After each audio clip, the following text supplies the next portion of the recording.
prendido? ¿Ya? ¿Ahora sí? ¿Empiezo de nuevo todo? Listo. Entonces me dicen cuándo. ¿Ya? ¿De una? Muy buenos días, iglesia. Estábamos arreglando aquí algunos problemas técnicos. Qué bueno, tuvimos un tremendo tiempo de alabanza meditando en la palabra confiar, confianza en Dios plena, en un Dios poderoso, en un Dios grande. Queremos, hablando de confianza, pedirles a ustedes que sigan orando por el tema de la iglesia presencial.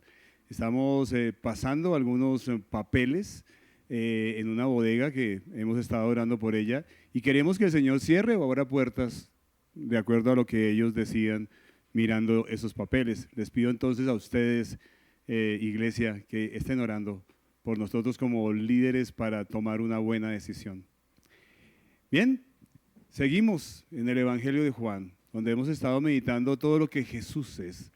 Jesús es el verbo de vida, Jesús es el creador de vida, Jesús es el Salvador, Jesús es el Cordero de Dios, Jesús es el Hijo de Dios, Jesús es la fuente de vida, Jesús es el pan de vida, Jesús es el Salvador. Y hoy vamos a meditar que Jesús es la luz del mundo, como lo dice allí la diapositiva.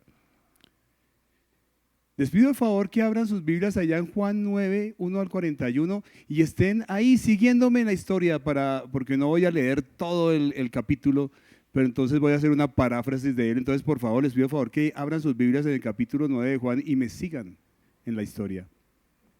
El Evangelio de Juan tiene una característica muy chévere. A mí me agrada mucho el Evangelio de Juan por algo, porque cada anécdota, cada milagro que el Señor hacía, iba acompañado de una enseñanza inmediata.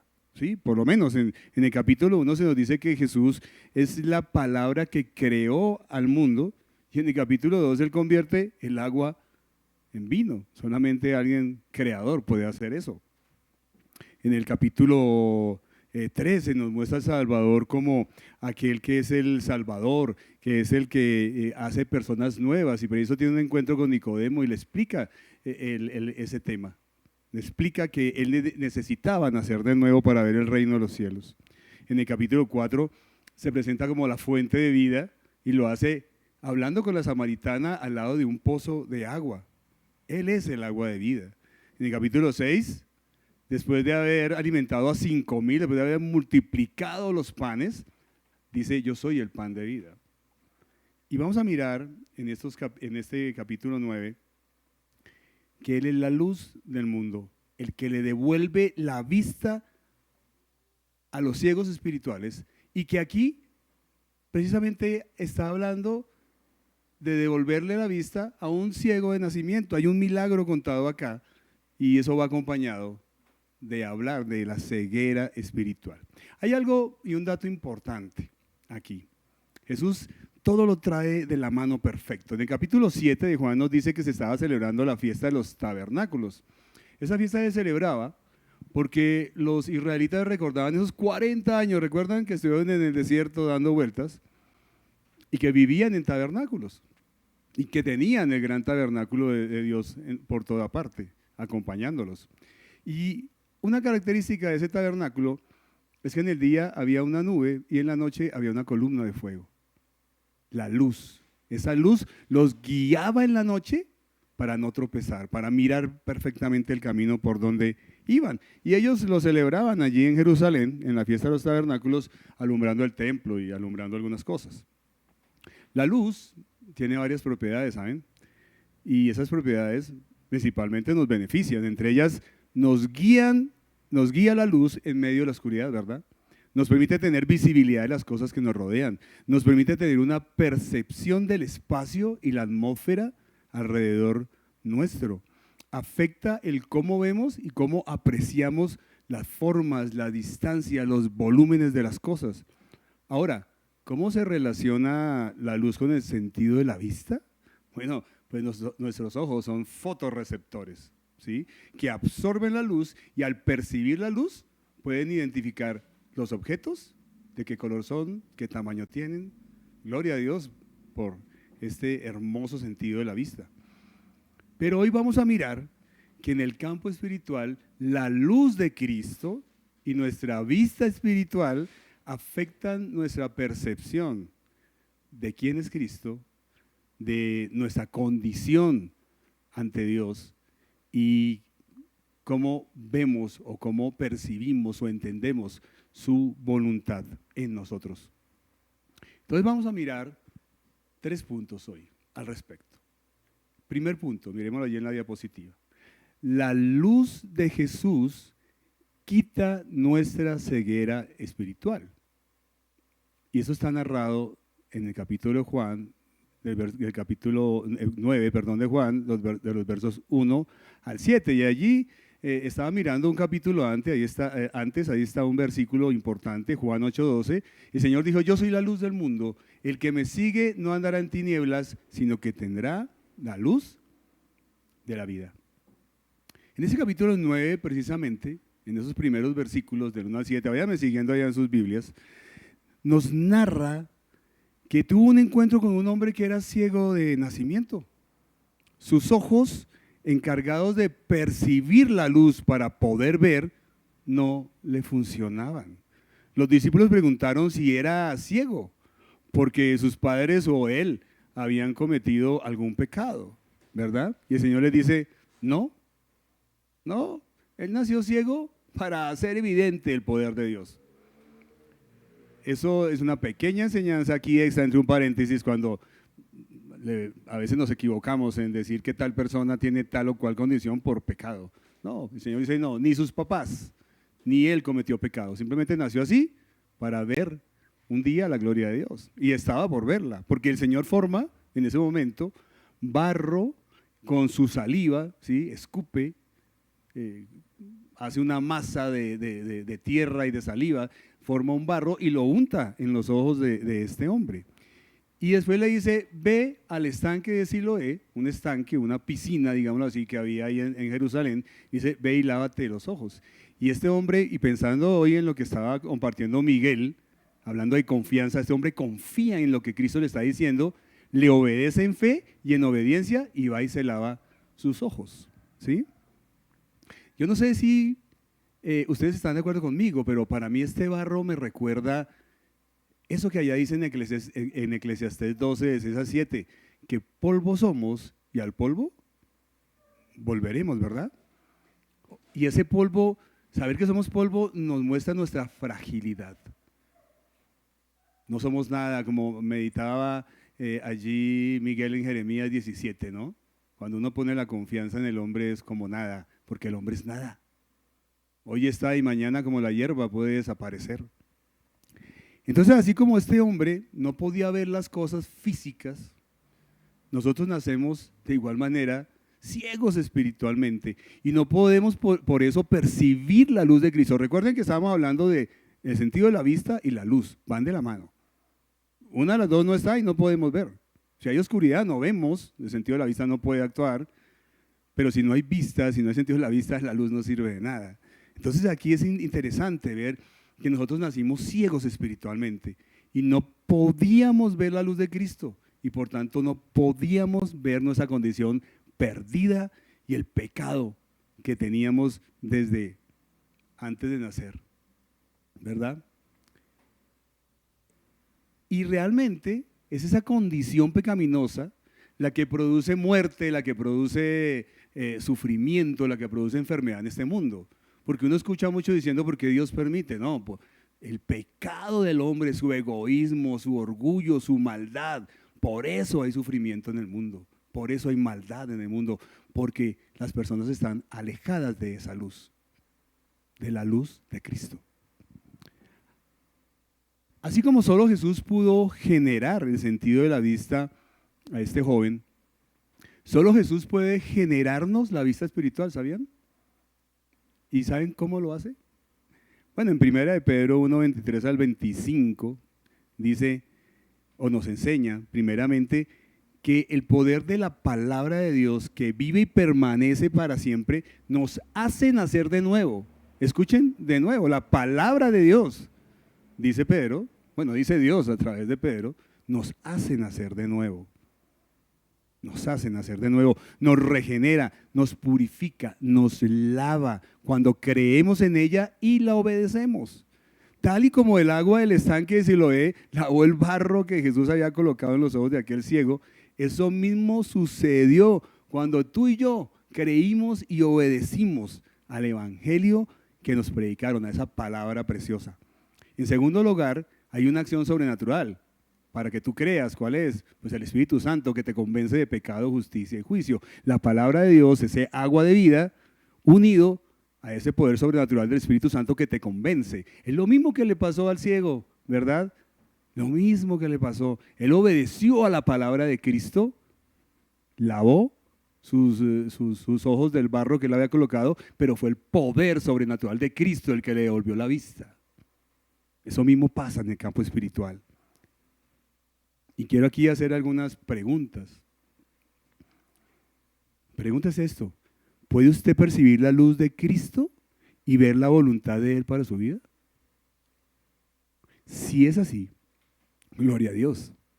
Pero ¿está andando usted guiado por la palabra de Dios, la cual es la lámpara y es esa luz que nos guía?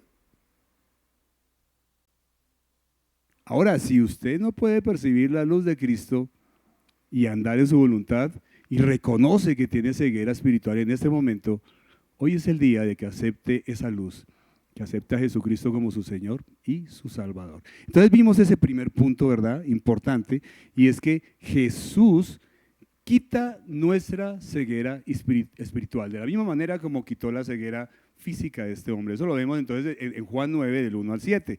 Ahora vamos a mirar un segundo punto aquí en la diapositiva, y dice: la luz de Jesús nos transforma de mendigos a hijos. Eso está escrito en Juan 9, 8 al 12. Ahí dice que sus vecinos y los que lo habían visto pedir limosna decían: ¿no es este el que se sienta a mendigar? No, aseguraban: sí, es él. Otros decían: no, no es él, sino que le fue, o parece que fuera. Pero él insistía: soy yo. Eso lo vemos ahí en Juan 9, del 8 al 9. Bien, en el capítulo 1 de Juan, en los versos 4 al 10, la palabra del Señor nos dice que Jesús, el cual es la luz de los hombres, vino a este mundo, pero el mundo no le conoció. En Cristo estaba la vida, y la vida, o sea, Jesucristo, era la luz del mundo, la luz de los hombres, pero ellos no podían percibir esa luz. ¿La razón? Su vista espiritual no funcionaba, igual que la de este hombre cuando estaba ciego. No podía percibir la luz porque su vista no funcionaba. ¿Y por qué no funcionaba esa vista espiritual? Porque estaban muertos en sus delitos y pecados, como dice Efesios 2:1. Y los muertos no pueden ver. ¿Usted ha visto algún muerto por ahí mirando? Bueno, uno ve películas de zombies, pero son mentiras, ¿verdad? Y lo mismo pasa hoy. La condición del hombre no cambia, es la misma. Sin Cristo están muertos y son ciegos espirituales. Juan 3, 19 al 20 reitera que la luz, es decir, Jesús vino a este mundo, pero los hombres amaron más las tinieblas que la luz, porque sus obras eran malas. Desde siempre esa es la razón por la cual las personas no se acercan a Dios, no se acercan a Jesús, por eso rechazan a Jesús, porque la luz evidencia la mugre, hermanos. Cuando usted entra a un cuarto desordenado y prende la luz, se da cuenta que está desordenado. La luz revela lo que hay en nuestra vida y por eso la gente rechaza la luz. Es cierto, uno se pone a mirar que en este mundo hay algo de la luz de Dios en las personas, porque hay personas que uno puede decir son morales, ¿no? Pero así como pueden percibir que ciertas cosas son malas a los ojos de Dios, al mismo tiempo están de acuerdo con otras en la cual la palabra de Dios dice claramente que es pecado. Su visión está absolutamente borrosa, absolutamente dañada. No pueden ver la luz de Cristo porque están muertos en sus delitos y pecados. ¿Bien? Sin embargo, el hombre y la mujer son mendigos espirituales. Como el estado en que vivía el hombre. vivía buscando limosna y de la misma manera uno ve a los hombres y las mujeres buscando limosnas espirituales. ¿Sí se han dado cuenta en este mundo? Que lastimosamente le trae más oscuridad. Es común entre la gente, y yo creo que ustedes lo ven en su familia, en sus amigos, la búsqueda de experiencias sensoriales. No creen en Cristo, pero les encanta la parapsicología, la nueva era, los cuarzos, la brujería, la tabla Ouija, todo eso les llama la atención, ¿no? Les encanta ver en Discovery Channel todo lo que tenga que ver con fantasmas. Entonces, hay un deseo hacia lo espiritual, pero cada vez que se profundizan en eso, más oscuros están, porque ahí no está la luz, al contrario, ahí hay oscuridad. ¿Mm? Todo eso es mentira, incluso esas religiones que prometen emociones sensoriales. Ay, es que usted va a sentir algo en su corazón, en su cuerpo, que lo va a hacer temblar. A la gente le encanta eso. Pero a veces están más y más perdidos en su pecado, porque todo eso es mentira. El único que puede producir luz es Cristo en nuestra vida. Ahora, es interesante, ¿no? Cuando leemos estos versos del versículo 8 al versículo 12, que la gente lo estaba mirando, pero no lo reconocía. Increíble, gente que lo veía todos los días. Fue tal la transformación que provocó el encuentro entre Cristo y este hombre que la gente no lo podía conocer y decía, ¿acaso este no era el mendigo que era ciego? Y él tuvo que asegurarles que él era. Juan 1:12 dice, más a los que le recibieron, a los que creyeron en su nombre, se les dio la potestad de ser llamados hijos de Dios. Aleluya, dígalo con alegría si usted aceptó a Cristo. Aleluya, usted es un hijo de Dios. De la misma manera que este hombre pasó de mendigo a hijo de Dios, lo mismo le pasó a usted.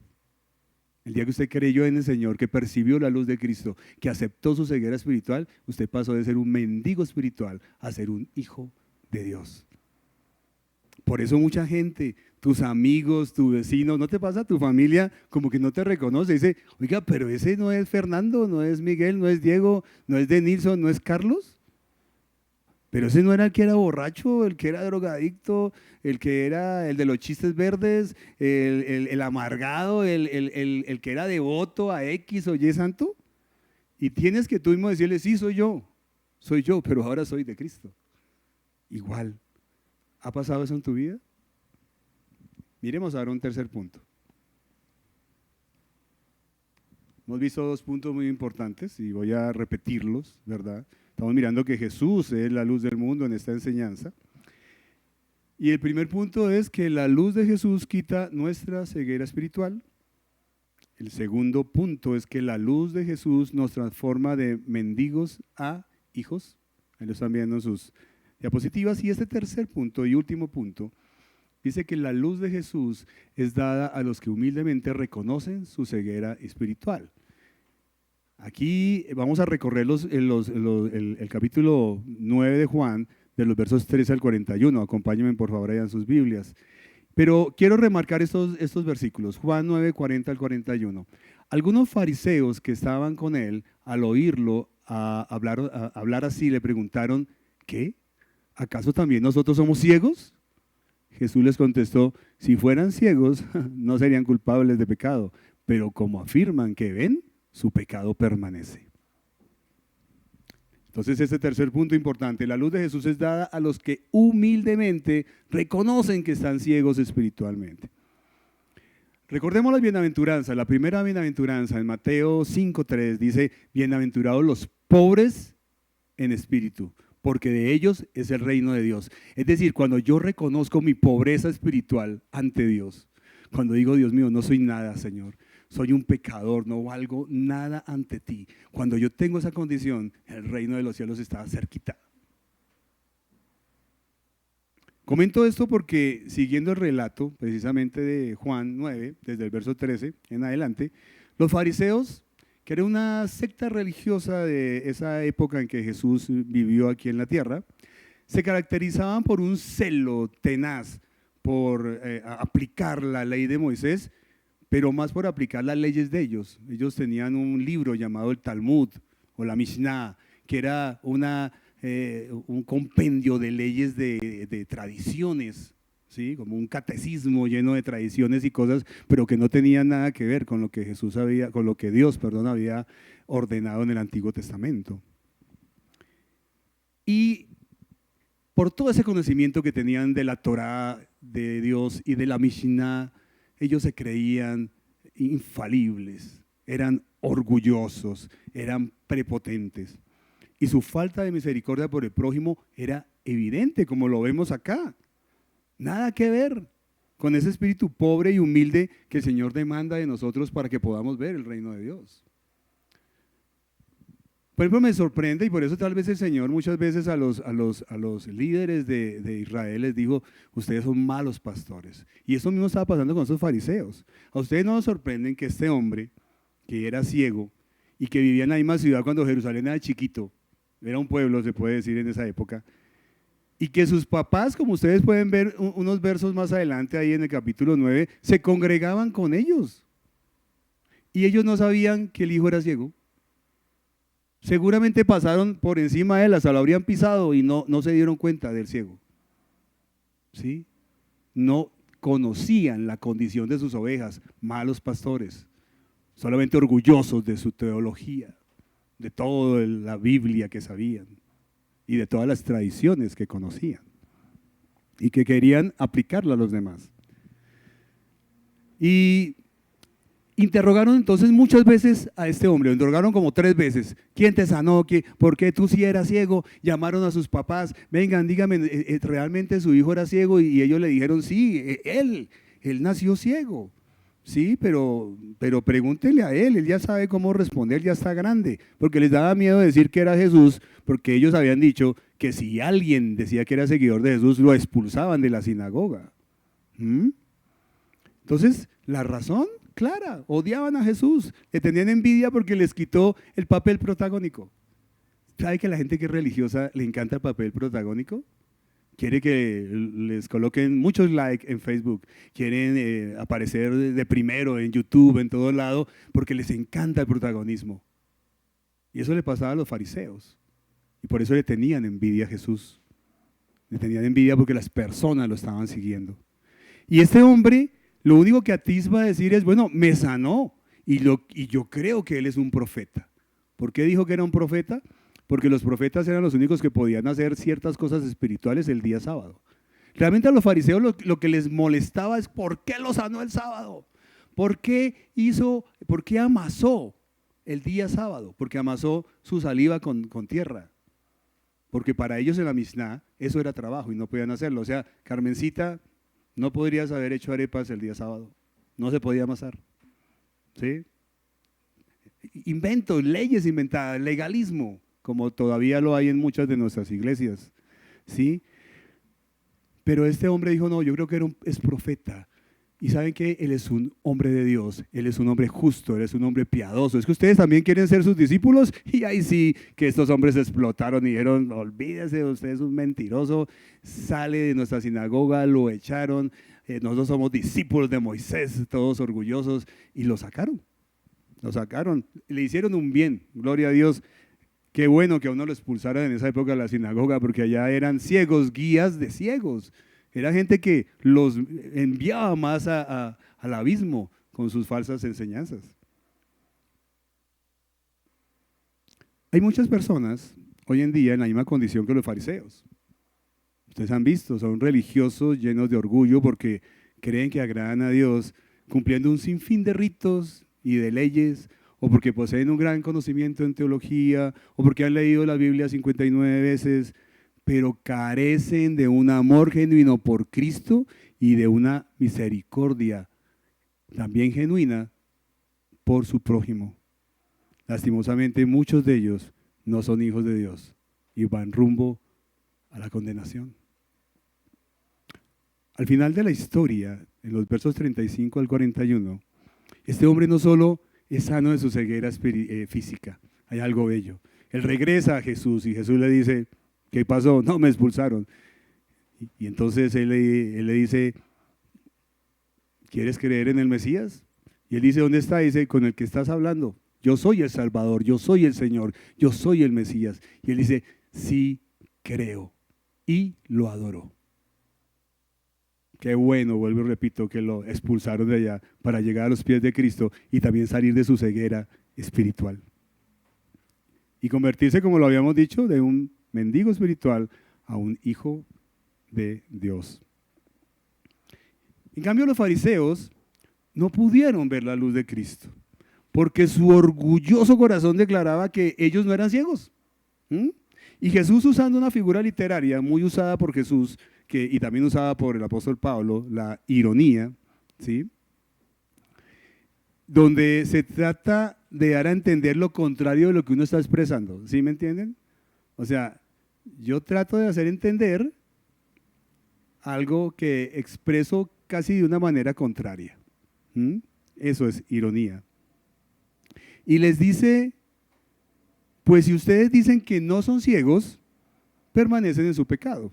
Fue el versículo que vieron allí. ¿Me haces un favor de pronto de Nilson de volver a colocar ese versículo para que podamos ver esa figura literaria allí usada por Jesús? Esos últimos versos. Miren, Jesús les contestó, si fueran ciegos, no serían culpables de pecado. Pero como afirman que ven, su pecado permanece. ¿Qué quiso decirles Jesús realmente?